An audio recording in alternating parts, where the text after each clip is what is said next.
តនៅក្នុងខេត្តសៀមរាបគឺមានទីតាំងច្រើនខ្លាំងមែនទែនក៏ប៉ុន្តែអ្នកទាំងអស់គ្នាមានដឹងអត់ក្នុង Pop Street ហ្នឹងគឺមានទីតាំងជាឡាតូមួយកន្លែងដែលមានរសជាតិឆ្ងាញ់ហើយតម្លៃសមរម្យខ្លាំងមែនទែនអូនពូមីអ្នកក៏មានកូនទួយហើយបាននាំទៅលេង Pop Street កុំភ្លេចឆ្លៀតចូលទៅញ៉ាំជីឡាតូមួយនេះផង Hello everyone welcome to mini vlog ខ្ញុំនេះថ្ងៃនេះរឿងផ្លាយទីចៃគឺខ្ញុំបាននាំអ្នកទាំងអស់គ្នាមកញ៉ាំជីឡាតូជាមួយខ្ញុំនៅក្នុង Pop Street ទីតាំងនេះមានឈ្មោះថាជីឡាតូឡាស្ថិតនៅលើផ្លូវឌឿងហាមក្នុងផ្លូវ Pop Street នឹងឯងអ្នកទាំងអស់គ្នារបស់គាត់ថាគឺទូចល្មមឯអ្នកទាំងអស់គ្នាក៏ប៉ុន្តែក៏មកអតិថិជនរបស់គាត់គឺច្រើនខ្លាំងណាស់ទីតាំងហាងនេះគឺខ្ញុំមកតាមបងស្រីរបស់ខ្ញុំដែរទេគាត់ធ្លាប់មកញ៉ាំនៅនឹងឆ្ងាញ់ហើយក៏គាត់នាំក្មួយអីចូលមកក៏ខ្ញុំមកដោយដែរខ្ញុំជាមនុស្សដែលចូលចិត្តញ៉ាំការ៉ាមដែរអញ្ចឹងខ្ញុំជាមួយនឹងក្មួយខ្ញុំគឺត្រូវគ្នាហើយខ្ញុំបានជ្រើសរើសជាមួយនឹងរសជាតិយកកាហ្វេដែលពួកខ្ញុំជ្រើសរើសនេះគឺ small size អ្នកទាំងអស់គ្នាហើយក៏គាត់មានរសជាតិច្រើនឲ្យរើសដែរសម្រាប់ដំណើរកំសាន្តខេត្តសៀមរាបវគ្គនេះគឺខ្ញុំមកចុងគ្រួសារអញ្ចឹងយើងមានក្មួយតូចៗច្រើនអញ្ចឹងទ្រីវគ្គនេះគឺយើងអាចតម្រូវចិត្តមនុស្សធំបានទេអញ្ចឹងយើងរកកន្លែងណាដែលតម្រូវចិត្តកូនក្មេង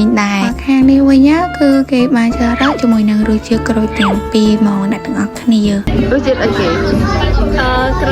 ក្រូចទេភ្លក់មើល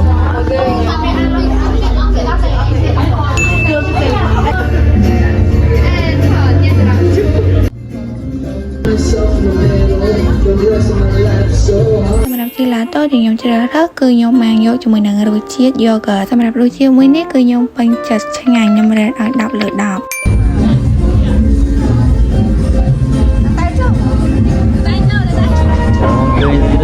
ស្រោបរឹងព្រៃចងហើយសនឡាយតែចំឆាយដូចគុំនូសាញ់មកហើយចាញ់ចាំងផងញ៉ាំរសជាតិអីគេអូញ៉ាំនៅណា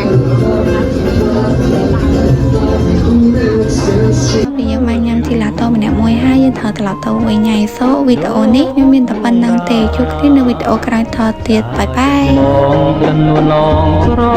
បសាយរទាំងឡាយតែងខ្វល់ខ្វាយមើលភ័ត្រាកោតសរសើរដំណើរនាងរៀង